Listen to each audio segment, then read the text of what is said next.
Ruthless Compassion is a podcast about people who've turned their emotional shit into fertilizer for success. It's about seeing our darkest moments as opportunities for growth and transformation.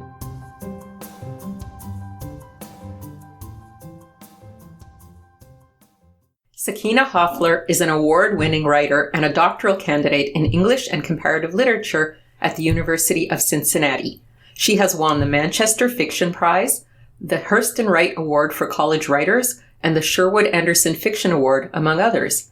She has received fellowships from the Edward H. and Mary C. Kingsbury Foundation, the Charles Phelps Taft Research Center, and the P.E.O. Scholar Award. A former chemical and quality engineer for the United States Department of Defense, she's at work on her first novel. Welcome, Sakinah Hofler, to the Ruthless Compassion podcast. Thank you for having me. I'm so excited to talk with you today. I'm really happy to have you. And just before we started, you mentioned to me that you have a new addition to the family. Yes, a 8-week-old son named Ellison Clovis, and he is the light of my life and also keeping me up every single night. Which really makes it very, very kind of you to come on the podcast today, given that you're having zero sleep, I imagine. No problem. Not a lot of caffeine because I'm breastfeeding, but at least enough to keep me, more than I had when I was pregnant. Keep me awake. Yeah, and you would have more if you could, for sure. I'm sure. Yeah. Alrighty, well, I always like to start the podcast with having my guests kind of tell a little bit about themselves so that the audience can get a little thumbnail. Okay. Well, like you said, my name is Sakinah Hofler. I'm currently a PhD student at University of Cincinnati, working on my novel, which is about sex trafficking. And it takes place in my hometown, which is Newark, New Jersey. And that is where I'm from. And I should say I used to be an engineer before I was a writer. And went to my first day at work for the United States Department of Defense. And I said, I give myself 5 years to find something new to do, because engineering, as much as the school part was kind of fun, the engineering actual work was not. And so I'm very happy now to be a writer. That's quite a switch, right? Yeah. I was, I had a taste when I interned at a performance chemical company in college, and I was like, I don't know if I like this. And I was like, no, I will not quit. I shall continue. And I kept going, and I started working, and I said, oh no, this is not going to work out. I can't be here till I'm 70. No, seriously. Were you one of those kids who grew up with parents who wanted you to be in a profession, be a doctor, be a lawyer, be an engineer, be an accountant kind of family? Yeah. Well, my mother was a teacher, and she always kind of encouraged me to do what she always wanted to see us be happy. She said, I don't care what you guys do, just be happy. My father actually majored in acting in college, and I'm trying to remember now. His acting coach told him, would you die for acting? And my dad was like, no. And he's like, you need to find something else to do.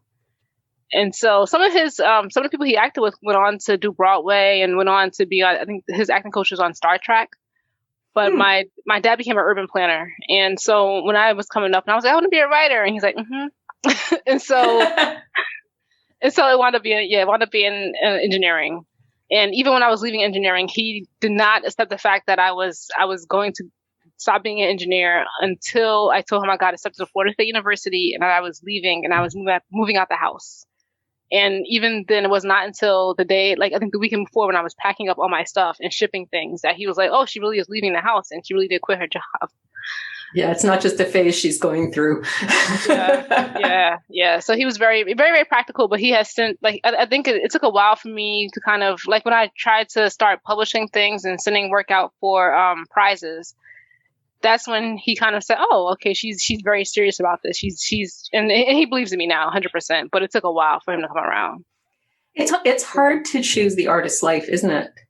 I think especially when you don't always have this, I think it's actually on bus stops where I grew up at in Newark, New Jersey. But if you can't be what you can't see, and so growing up not knowing really any artists or anyone, mostly everyone I knew were teachers, engineers, or the other types of jobs, but none of them were anything that was close to the humanities. Yeah, and so I didn't meet one writer until I was working at the Department of Defense, and I wanted to go to what did I do first? I'm trying to remember now. I used to go to New York to volunteer for the Tribeca Film Festival. I would call in sick to work, and then I would catch a train over, and I would volunteer there. And that's when I started meeting people from different fields who were like, "Oh yeah, I moved to New York to follow my dreams." And I'm like, "Oh, you did that? You did that?" And so, like, tell me more about how this works. How do I survive if I did that? And so, it was kind of just taking those chances and kind of just going to random things that kind of got me meeting writers and meeting artists. I remember I met a visual, I think it's a visual installation artist. I think that's the name of it. And I was like, I didn't. She made a whole life, and she had a beautiful brownstone in Brooklyn. And I'm like, I didn't know that was something you can do. I didn't know you can do these things. Like, my husband actually is he's a QA analyst during the day, but he loves photography. But also he kind of grew up in the same type of, like, engineer, doctor, lawyer. That's it. Yeah, those are your only job options. Yeah, boxes that they put us in, right? Yeah. So what was it about writing that grabbed you? What was the thing about writing for you? It started when I was younger. I don't know if you remember the series called The Babysitter's Club by Anna Martin. Mm-hmm, mm-hmm. I loved it. I loved it so much. I had every book. It was like, the number, like 1, 2, 3. I think I had like 1 to, like, I don't know, 70 something. And also what happened is that I was kind of a smart mouth person. So I spent a lot of time on punishment. I talked back to my parents a lot. I talked back to my teachers at, like, my the Muslim school I went to when I was younger. And so I just spent a lot of time on punishment. So I would read the books on my bookshelf. And when I finished reading them, I just got so bored. I would start writing new endings to the books. Like, I read something, I'm like, oh, I don't like how this ended, but I can change the ending. And that's kind of how I got started.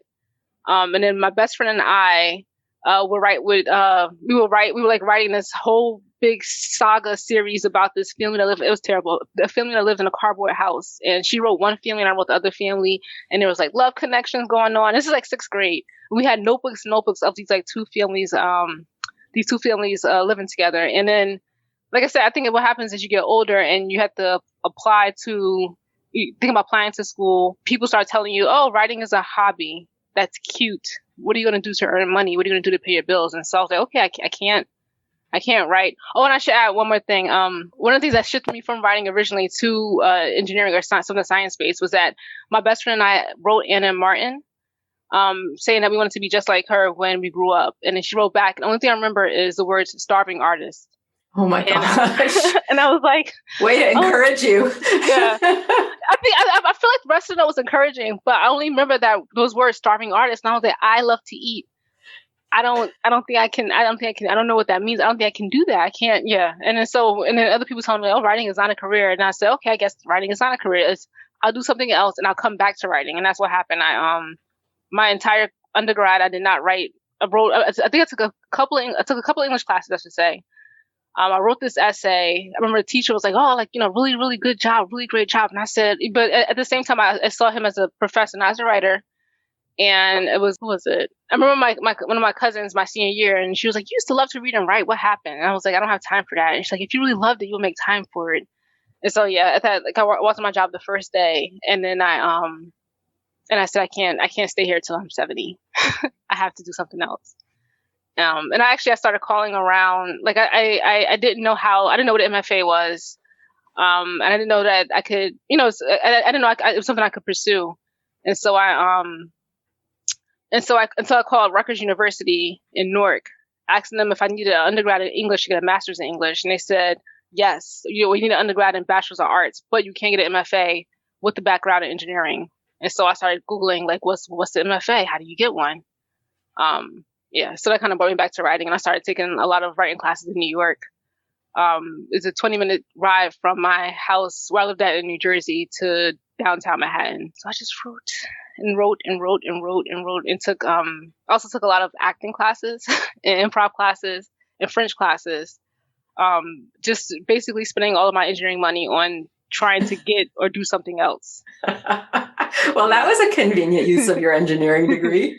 Yeah. And I'm glad I went that path. One, because I found my husband and where I went to undergrad at, but also two, because I was in a position where I was earning a decent paycheck.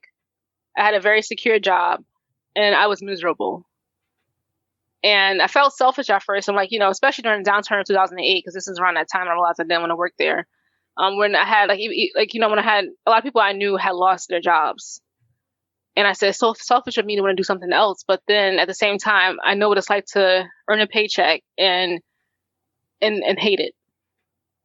And hate that paycheck. And the only thing I was looking forward to was like, how much time could I save to take off of work? And how much money could I save to take my next vacation?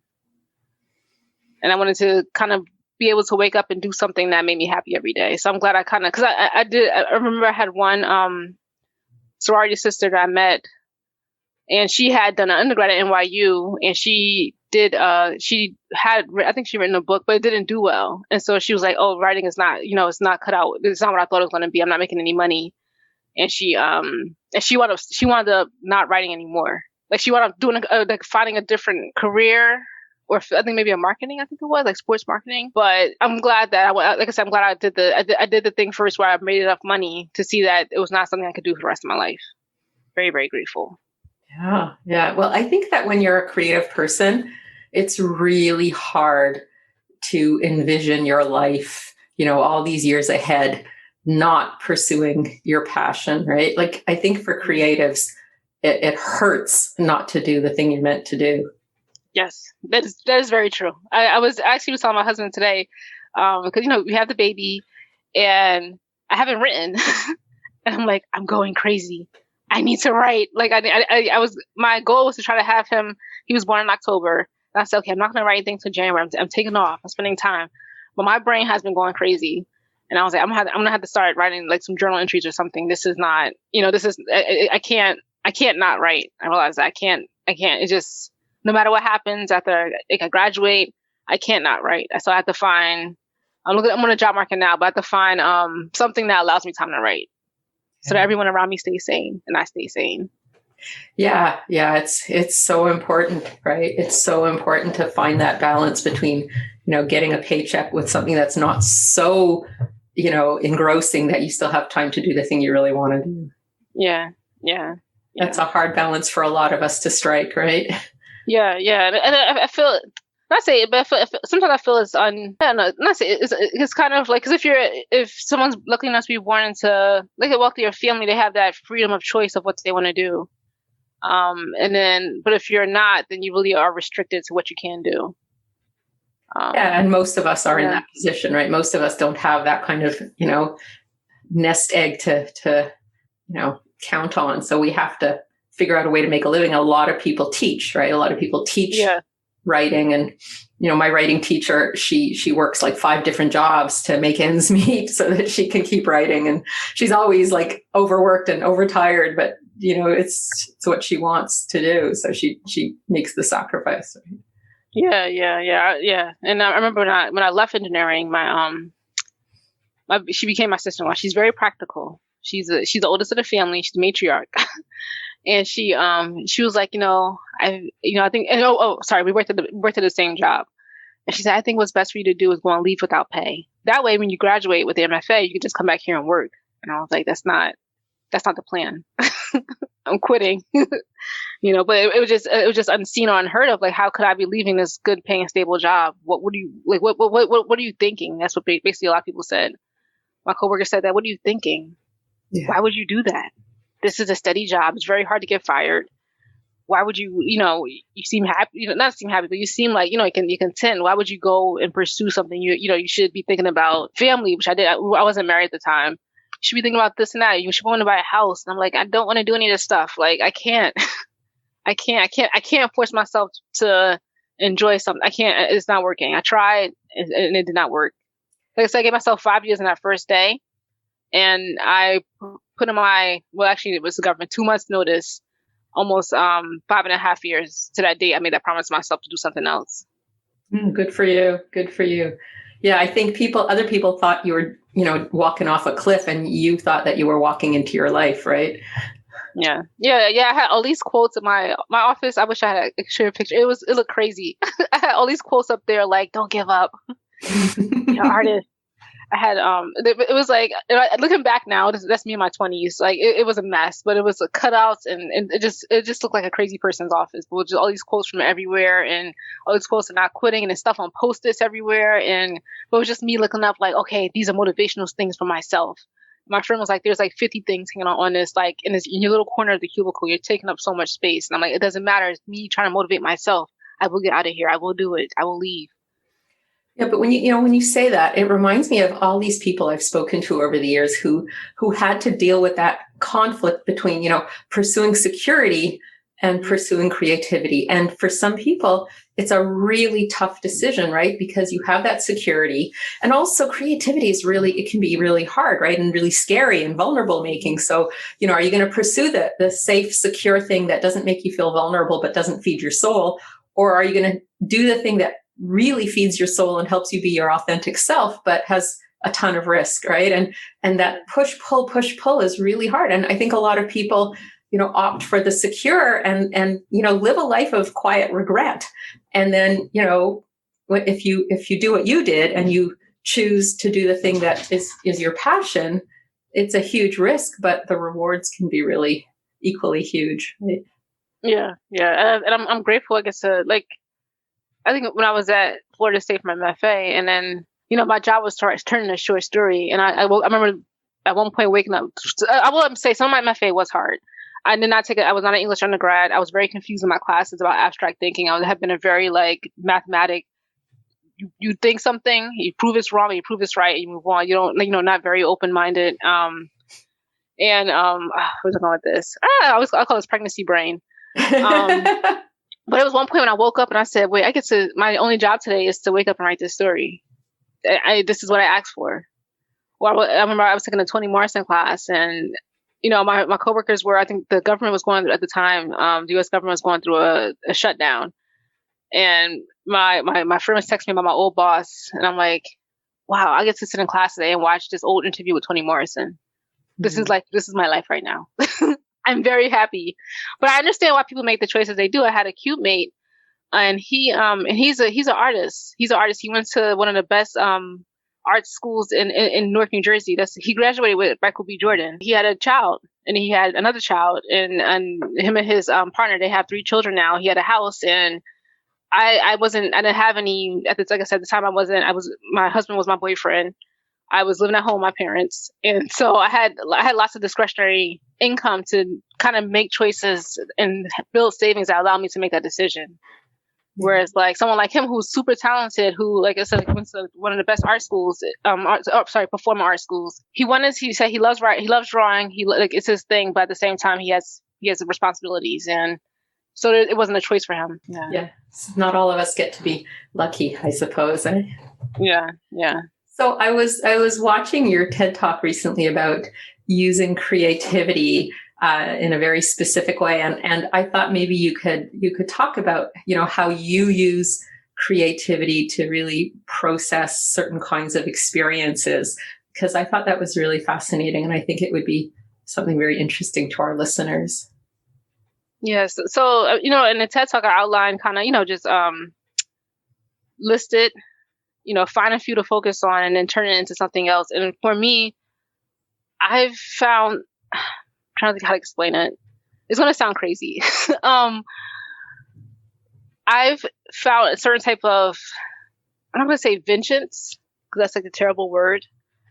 But maybe just, I've found a lot of relief in writing.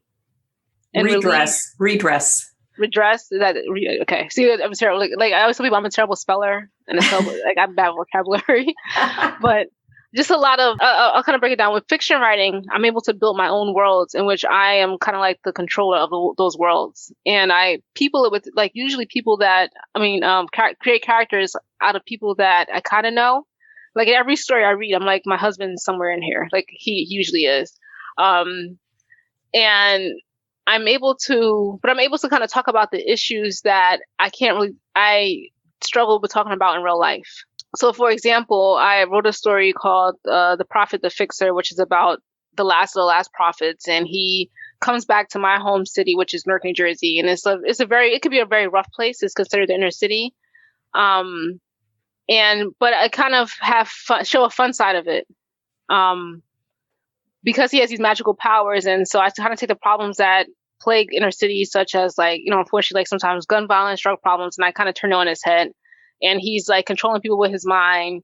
And it's a way for me to write about and explore growing up in a tough area, but without kind of wallowing in it, if that makes any sense. Mm-hmm.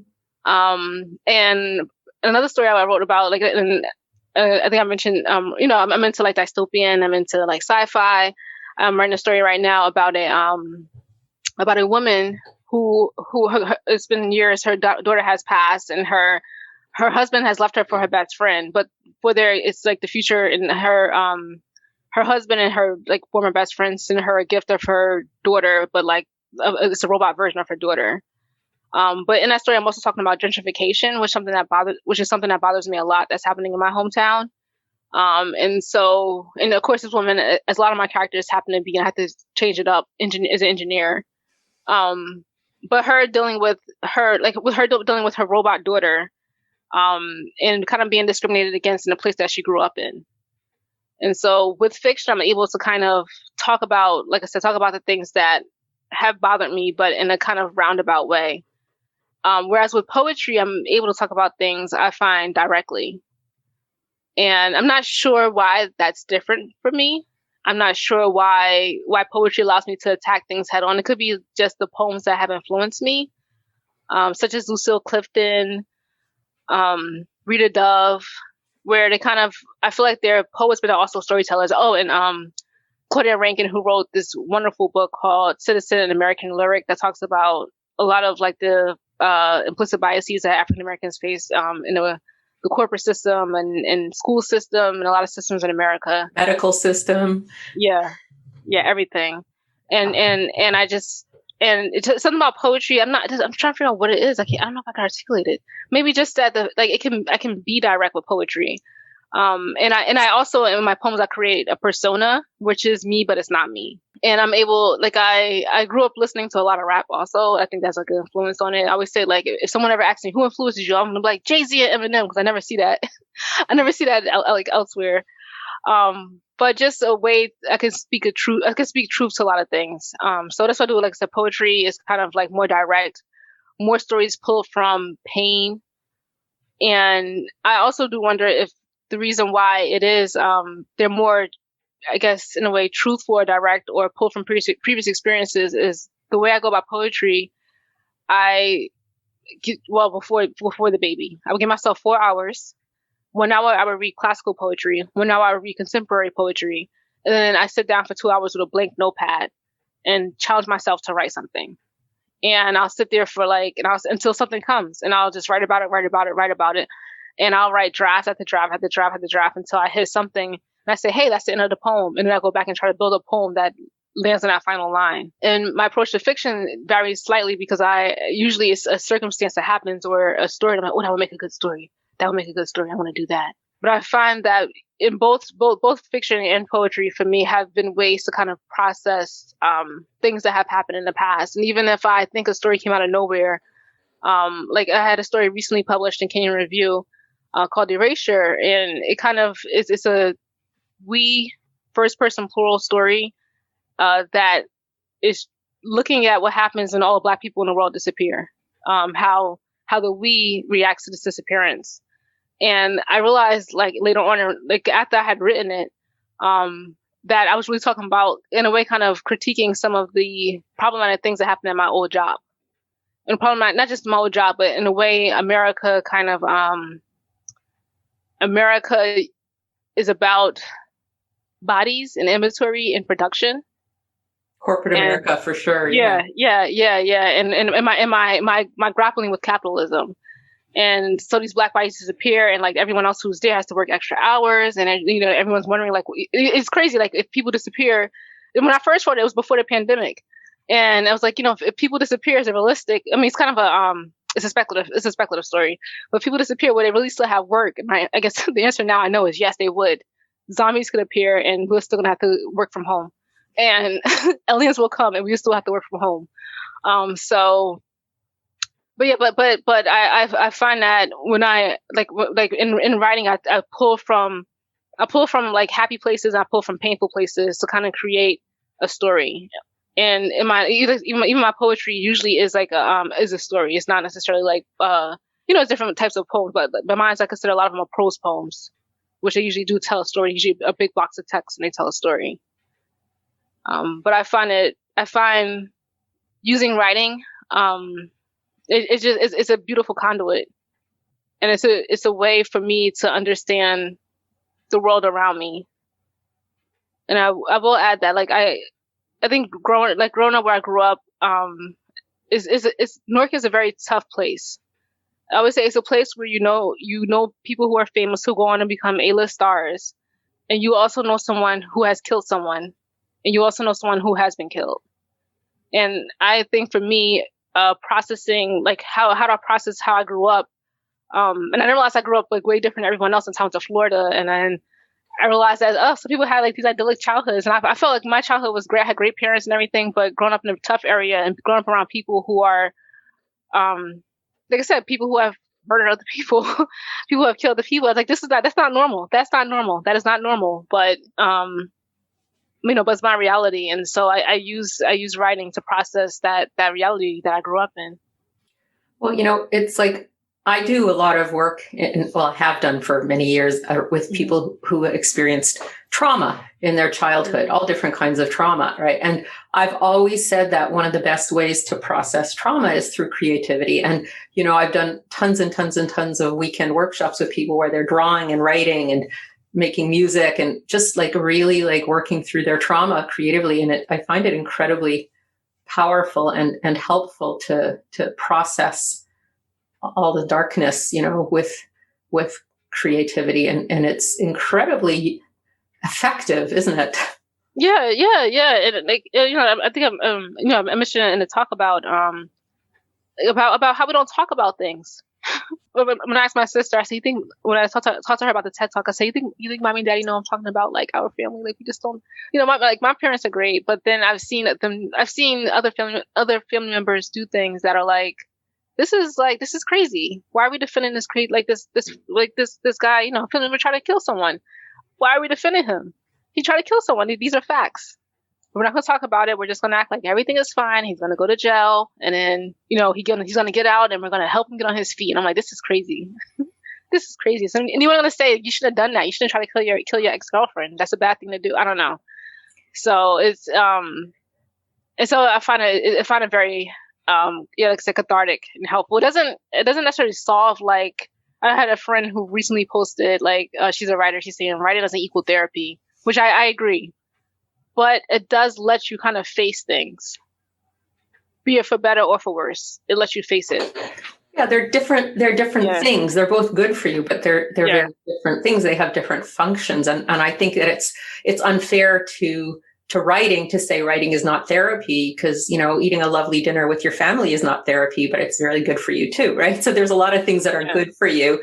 They don't have to be therapy. Therapy can occupy its own space, and writing can still be incredibly positive and helpful and transformative and transcendent without it being therapy. So I think that's sort of reducing things when she says that, right? Yeah. And it's yeah. No, it's right now I'm thinking about my husband, who, like, his pictures, he likes capturing street photography, and for him the most important pictures recently is he's his family's from Haiti, and some of the pictures we have hanging up is of Haitian children, and for him it's always a reflection of like how his life could have been had his parents not had his parents not had the opportunity to become, to move to America and become citizens. Yeah, I think Haiti is supposed to be the most impoverished Western country, right? Yeah, and then what kills me is that it's a beautiful country. I swear I had the best lobster. Like, I ordered lobster that we went to the beach, and we got lobster, and they're like, okay, you want lobster? And they went out to the ocean and caught the lobster. Oh my gosh. And came back and cooked it, and it was the best lobster I ever had. It's the best goat I ever had. I think about if it had, but I think when I think about Haiti, I think about this is what could happen to a country when first there's a lot of corruption up top. And that's one of the problems that they had, where it wasn't as if they didn't have money. The money was just in the hands of like literally the 1%. And the 99% suffer because of that. And also when there's no social systems in place, when there's when school's not free, when it's not accessible for everyone. And that's what happens. People have to make a choice. Well, can my parents afford? I think it's the average. It might have been a few years ago, but like the average cost to put one child through school in Haiti is also the average cost a family makes in 1 year. So you have decisions you have to make, and it's not like America has its problems. It really does. But at least like for many families, there's an option for the child to go to school for free. And to be provided food at school, and it's so many brilliant Haitians that I've met, and it just hurts me because they don't have the opportunity. Like I always say, I feel privileged growing up where I grew up. And in Haiti, like you might have you can have a genius down, somebody who has like a 160 IQ, and it doesn't matter because they can't escape. There's no opportunity for there's change. No opportunity. There's no, and I said without social systems in place, without something to help, help out, like with like medical bills, and it becomes cyclical poverty. So. Yeah, for sure. I know as bad as it is or can be in the United States, like compared to some other places, at least there are opportunities to transform your life. Yeah. Well, at least more. Well, I would say more of opportunity, because I feel like sometimes and I've noticed this. Like I said, it's really strange. Like I grew up in like I said inner city, but then my parents they have a college education, but then we grew up very close to. It's kind of weird. I would say Jersey, we live on top of each other, and so you see a lot of things. I saw a lot of things that I would not have seen if I grew up in like a different state or even like a different county. But then I see people who are trapped, and in their head they're trapped. Like I said, you can't be what you can't see sometimes. And if no one in their family has ever gone to college or has ever tried things or had the opportunity to try things, then it kind of becomes cyclical, where they say, okay, my dad worked this job and I want to work this job, and that's just the way it is, and my kid will do the same thing. Yeah, it's this kind of limited perspective, right? Limited vision. Yeah. That's why. I hope like one of my goals is to go back to Newark and start a like not-for-profits. Like my husband could teach photography and I could teach writing to specifically elementary school kids, and talk about like just give workshops and kind of show them that there are multiple paths. Like it's like this path to like ABC is wonderful, but there are also multiple paths, multiple job opportunities out there. That would be amazing. I can just picture you guys doing that and how those kids will just eat it up. I hope so. I hope so. Yeah, but it's I just think it's so, one of my friends, she's a producer, and we had a couple of years ago, we had dinner. Like she lives in LA now, but she came over to New York to do some work, and we had dinner, and she talked about, and she asked me, she said, remember growing up, like they would ask some of the students in Newark, what do you want to be when you grow up? And they would say, oh, like a basketball player, a football player, the typical sports, or a rapper. And she said, at least back then they had goals. Cause now that was for her documentary she was filming. And she said, well, now when you ask them, what do you want to be when you grow up? They say, I don't know. What can I be? I don't know. Mm-hmm. So she's saying, like, basically when we were growing up, at least having the aspiration of being a sports player or a rapper was an option. And now, people, teachers like, oh, you're not going to do that. Or, statistically, it's not going to work out. And now they have no aspirations. Mm-hmm. And she said that was like very heartbreaking to see. Yeah, for sure. Yeah. So I have a 3-part question I've been asking people lately. So I'm going to ask it to you. Okay. Okay. So part 1 is, what is really troubling you these days about, the state of the world or United States or whatever? What is making you really mad? And then what is giving you hope? Okay. So troubling, mad, and hope. Mm-hmm. For me, what's troubling about the U.S. is it's a lot of things, but mostly I'm surprised at how quickly we have, I feel like the U.S. has gone from a democracy somewhat to how quickly it can go from democracy to something that I don't want to say is fascism, but how quickly people can be sucked up into one person's rule, and that person can't be wrong, and how it's half the nation. And I think my mother grew up in North Carolina, and she grew up in a segregated school system. And in the 1960s, she was one of the first 5 people to integrate her school system. And she wound up moving to New Jersey and eventually married my dad. But, I remember her saying to me, I didn't think we would go through this again. Mm-hmm. I thought that like what I lived through was it. I didn't realize this was going to come back again. And I think the election of 2016, to be honest, kind of revealed it. I can't say that the current administration caused any of the, especially some of the racist issues and some of the problematic immigration issues and the issues with children and cages and all these things. But I can say that it kind of exacerbated how people might have felt secretly. Mm-hmm. I think his election revealed America. What people have been trying to keep under the covers and behind closed doors, it just spilled out into the street. So it never went away, and that bothers me, because I think I was under the illusion that, not to say it had gone away, but under the illusion that things were better than before. My mom said, she was like, at least before you knew like what side of town you could and couldn't be on. Now it's very confusing. That's what's troubling me, is that I feel like we've regressed a lot, and I'm not sure we can ever get back to what America was. Like, I want to be hopeful, but I'm thinking like, no, this is going down. Yeah, it's scary. Yeah.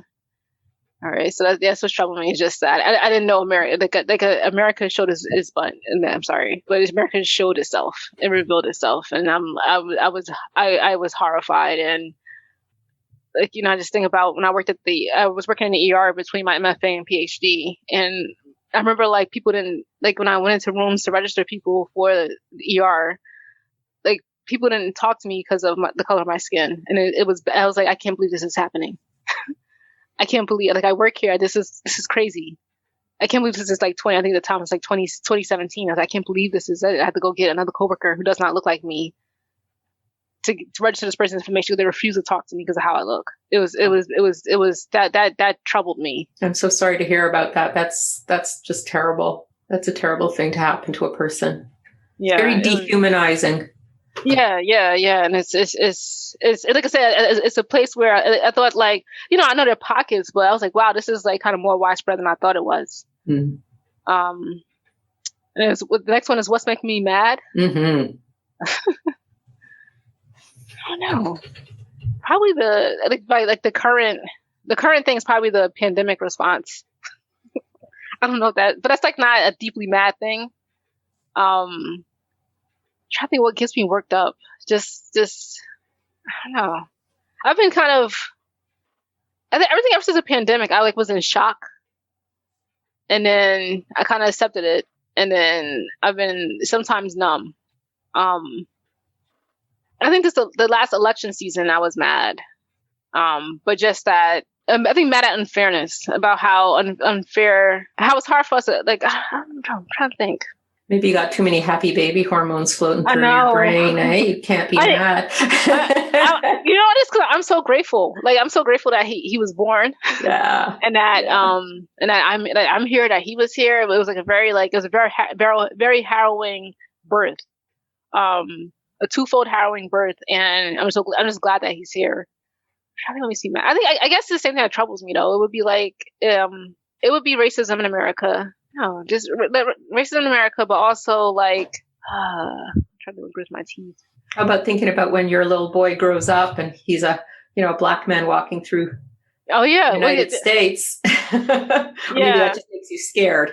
Yeah, it does. I actually wrote a poem. It's called "Grieve, Goddess, Sing for the Dark Sons of America," and it stems from a real thing that happened with my husband. Like, I think we knew 10 weeks in that we were gonna have a boy, and about like, I think we were just starting our registry, and he was like, "Oh, we're gonna have to give our son a talk." And I'm like, tag, like he's like still like this little like melon inside of me, if even. And we had to like prepare out, like, in my head, I'm thinking like I had to prepare for my son's birth and death before I even can give birth to him. And that yeah, so I think like I said, I think my troubling and my madness overlap. And I think I'm very just angry at how I think maybe I'm just mad at myself. I'm angry at how naive I was at thinking that America was in a place that definitely was not, and how it's personally affecting like our, it's when I was grown up in Newark, it's a very super diverse area. The population density is insane. Everyone lives on top of everyone. There's a huge influx of the Caribbean. There's an influx of like Eastern Europe. There's an influx of Southeast Asian. There's just like we all live on top of each other. And so like I never felt black like when I was in Newark. And then when I moved to Florida, I was like, oh my goodness, I am black. I did not know these things were still happening. And then it just feels like every year that 2018, 2019 just gets worse and worse. And I'm like, how are we, what's the name? Oh, okay. I'm sorry. I know I'm rambling. I know one thing that makes me mad, and that is conspiracy theories against the pandemic. That is one thing that gets me worked up. Is conspiracy theories. And the reason why is because the Black community was like one of the most affected by this, by like COVID, because of like, underlying conditions. And I have so many friends who are science deniers, and it makes me very angry. And I don't know. And I guess there's a vacuum of how to get information, how to access information. And I think sometimes when I talk to people, especially my friends who might not have, gone to college or something like that, like I guess I could do kind of off as condescending sometimes. Because I'm like, why would, my question is, why would you like trust this random YouTube video? I don't understand. I'm confused. Like, why would you listen to this random guy on YouTube who just said he's a doctor? I could put up a video on YouTube and say I'm a doctor and give you advice and make myself sound official and put some fake charts in the thing and then have you, and write a fake book and then sell it and make money. And that's what, cause I feel like that's what half of them are doing. So maybe that's what I am mad that, and I am mad about conspiracy theories. And I am, one of the things I do want to do, I have the science background, I have the writing background, is try to find a way to make science more accessible to those who might not maybe understand how things work, like how to make vaccines or how viruses spread. Yeah. That would be a very noble cause for sure. And I think, I've been listening to the news a lot lately about the vaccines coming out and how, the Black community really suffered a terrible, terrible assault, really, with those Tuskegee experiments, right? When they were injecting syphilis into men without their knowledge or permission. And like, I guess having been, treated as lab animals, for something really horrendous and violating, the Black community has a lot of mistrust towards science and scientists because they were treated so inhumanly. And so I can understand, where that mistrust arose. And then, of course, now it's kind of backfiring on the people who need to trust science the most. Because like you said, it's the communities that are getting most significantly affected. So it's like a double tragedy. And if the Tuskegee experiments hadn't happened, the Black community would maybe be much more amenable and open to science and to being vaccinated and to just, believing in the precautions and the public health measures. So it's like, it's kind of like insult to injury, right? It's really, So I can see where you're mad. Yeah. And I'm saying it is, I definitely do understand, where the distrust in the medical community, like, cause it's not just the Tuskegee Airmen, it's also like the, they call him the father of gynecology. I forget his name, but like how he, performed all these experiments on Black women, and without anesthesia. And he's discovered some great things about the woman's body, but he also at what cost? Yeah, it's not acceptable. And sometimes I see like unfairness in the unfairness in how Black people are. There's systemic racism, and Black people their pain is not taken as seriously sometimes. There's a higher maternity, and that's what I was concerned about during the pandemic. There's a higher maternity death rate for Black women that is linked to systemic racism. It's like no other reason. It's not even like health reasons. It's like literally like it's America, and already America has like the lowest. It has the lowest, or well, I should say, the highest fatality rate for a maternal death rate out of all the developed nations. It has the lowest one, as in, so it's there are other nations that are not quote unquote first world nations who have better survival rates for women who give birth. Yeah. But then black women have it even 12 times as worse, and it's just like, oh my goodness, like everything, and even when I was pregnant, looking at like, how do I get, what if I get gestational diabetes, and then looking and seeing, what risk factors, like how you eat, whether or not you move, being black, and I'm like, okay, that's it. Like, that's a fact. I was like, I can't do nothing. The other thing, everything on that list I can control except for that one.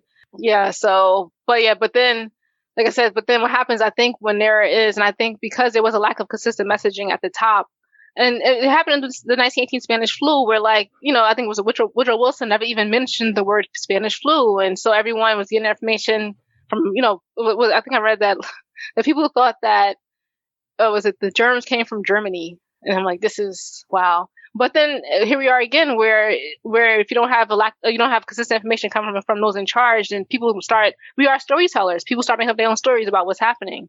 So I was getting messages about 5G, and I'm like, or messages about the vaccine's going to implant chips in me. And I'm like, you guys are like, but it was more rampant than I thought it could be. And it spread faster. And it's just, so I think I'm just, yeah. So maybe mad at the lack of people from the top saying, hey, this is what it is, and let's like do something nationally, and let's have a consistent messaging. But now you have this scattered messaging. So I have friends who don't believe in masks. I have friends who don't believe in social distancing. I have people most people, and it's weird because I'm from New Jersey, and I personally know 12 people who passed away from coronavirus. Oh, 12 gosh. people. I feel like that's a lot of people. Like I said, I'm kind of not saying numb, but kind of just like it's such a big a tragedy that I know I'm going to write about eventually. But I think I'm still processing. Mm-hmm. But at the same time, you have people whose parents have died, who also are like, it's a conspiracy. And I'm like, I'm just so confused right now. Like, but that's how much they don't trust the medical system. And so hopefully, like my sister, like today, she actually just passed her. She's now going to be a registered nurse, and I'm so proud of her. Congratulations to her. Yeah, but so both of us are just really passionate about like how do we change like the narrative surrounding the Black community and medicine and science. And so, yeah, when your community is so constantly disrespected and disregarded, it's hard to trust the people who are, looking down their noses at you, who want to do that, right? If you're treated like a second-class citizen, if your body is an experimental ground, if you're not really humanized, if you're dehumanized, why would you trust the system? So it's really, again, adding insult to injury, right? The way that Black people are treated in the medical system is so subpar that now it's led, to this widespread mistrust in medicine and science, and of course it's just created that much more suffering. And so our system just keeps perpetuating more suffering to the people who are already suffering too much. Yeah. Yeah. So let's talk about what gives you hope before we get too down this dark rabbit hole. I think I don't believe, like, I'm not necessarily religious anymore. I grew up in a very strict religious background, like where it was like kind of like there is good and there is bad, there's good and there's evil, and I don't believe people are inherently evil. I think that things have happened in their lives that kind of have shaped them to make decisions that infringe or harm other people. So I have hope in humanity. That makes any sense. I have hope that things will get better. I have hope that next year this time I'll be able to spend like the holidays with my family. And I have hope that there are good things around the corner. I'm not going to say America. America might be going down a toilet. I don't know, but I have hope that humans are starting to make more decisions, especially like, and it's not all around the world, because I think America, the problem with it is that it is a very individualist society, and in making certain choices, you affect or harm those around you. But I think people are starting to shift. And I hate to say that it took like 300,000 deaths to get that way. But I do think people are starting to be more mindful about how their actions can affect other people. And so I have hope. I have hope in humanity. I really do. That's a good thing to have hope for, for sure. Well, listen, what are you working on right now that our listeners might be interested in knowing about? What is your next project coming around? Oh, okay. I have two main projects. The first is I mentioned earlier. I'm working on a novel about forced prostitution that takes place in North New Jersey. And basically, it's a woman who's been with her pimp for about 5 years. And she notices that he's been starting to prime her daughter, and it's actually their daughter, for a life in prostitution. And that's when she's like, we have to start leaving. We have to escape. And so I kind of explored, just because I was always interested. I volunteered at a place called Polaris Project, and their goal is to eradicate modern day slavery. But I was always interested, like when I talked to some of my male friends, they were always like, "Oh, like the prostitutes they can just leave whenever they want. It's sex work." I'm like, it's not the same thing per se. It's like, yes, maybe it's in the field of sex work, but at the same time, there are people who are in it who don't choose to be there. They're being forced, and this is a real thing. And so that the idea for the novel came from my interactions with my male friends who just assume that, if they pay, this is back, about a decade ago, but if they pay for sex or something like that, the woman who's doing it or participating wants to do that, and that's not necessarily true. But then the next question becomes, why don't they just leave? And I'm like, so that's my goal, is to show why it's very difficult to leave, and how there are some societal things that we do as how we regard people that can force someone to return back to that life. How we have to do some cleaning up with ourselves and our ideas of morality. So that's the first project, and that one's called Starshine Stock Clay. And I'll be hopefully finished it in February. Wonderful. Thank you. And the second thing I'm working on is a short story collection called Newark Pastoral, and it starts in 1967 at the Newark riots, and it takes place in the speculative future, and it's mostly a book on speculative fiction. And so it has a short story, I think the ones I mentioned earlier, like the one about the prophet who like comes back to fix Newark, the one where all black people disappear. So that collection just kind of explores, just kind of like a mix of Black Mirror and Black Power. I really want you to send me your books as soon as they come out. I'm dying to read them both. Oh, thank you. Yeah, so that's what I'm working on now. That's totally up my alley, all that kind of stuff. It sounds really, really great. If people are looking to find you and find out more about you, where can they go? Oh, I do have a website. It's www.sakinahhofler.com. So that's SAKINAH, another HO, F as in Fred, LER.com. Or I guess if you're looking for some of my works, that you can. Well, for my website, there's links to my works and everything like that. Yeah, and I'm on Twitter, and my Twitter name is, and forgive me for this, it's a name I came up with in 7th grade, and when I first logged on Twitter, I said, I'm going to use that name. No one's going to have it. And then it's been stuck, but it's Blacquisition. So I was like, I'm Black and I'm inquisitive. And it sounded genius when I was 12. Those are the AIM and AOL days. And that's BLACKQUISITION. So yeah, those are the two places. That's great. And just before we end, can you give a call to action to the listeners, something that they can take away with and hopefully try out? I think my call to action, my suggestion is like the idea of paying it forward. I always think about how I would not be in the place I am with writing, or with my career. Like I'm still emerging, but how it's been because people have seen me as up-and-coming writer struggling, and they're like, they take a chance. Mm-hmm. They take a chance. They took a chance on me. I feel like Florida State, when I went there, took a chance on me. They said, we're not sure about her, but we'll take a chance. We'll see how she does.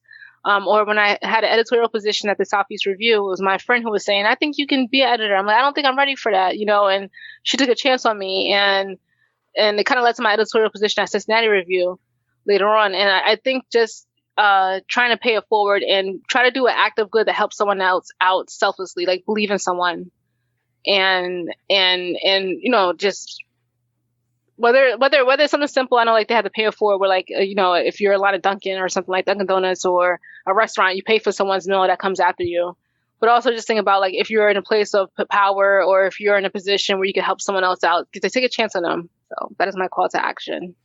That's an excellent call to action, especially these days when, I've been reading that charity giving is down and, people are tightening their belts. So, there are lots of different ways to be giving. And that's one really good way, is just to help and support another person.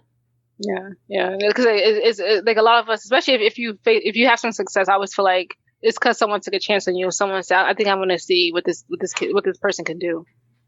Definitely. We're all standing on the shoulders of those people who were helped lift us up, right? Yeah, exactly. That's wonderful. Well, listen, Sakinah, it's been really great talking with you today, especially considering you have, you could say baby brain, and you've been like not sleeping for 8 weeks, and you're a little distracted by an adorable little critter, so it's pretty wonderful that you took, an hour of your time to talk with me today. And I'm so glad to have talked to you. And I'm sorry if I spoke quickly sometimes. I actually had to do, I could call it a Jersey thing. I had to do voice exercises every day to slow down, and I haven't done it since I gave birth. So I forget, and I speed up, and I get really excited. So I'm sorry about that. No, it's fine. The listener will just have to listen twice then to catch everything. No, it's really been a pleasure, and really, I wish you all the best with the writing and the baby and all the good things. Thank you for taking the time to talk to me. I really appreciate it. That was the sensational Sakinah Hofler. And I'm Dr. Marcia Sirota. If you liked this podcast, please review it wherever you listen. And you can sign up for my free biweekly newsletter at marciasirotamd.com, where you'll also learn about my new online courses and my YouTube video series on coping with COVID.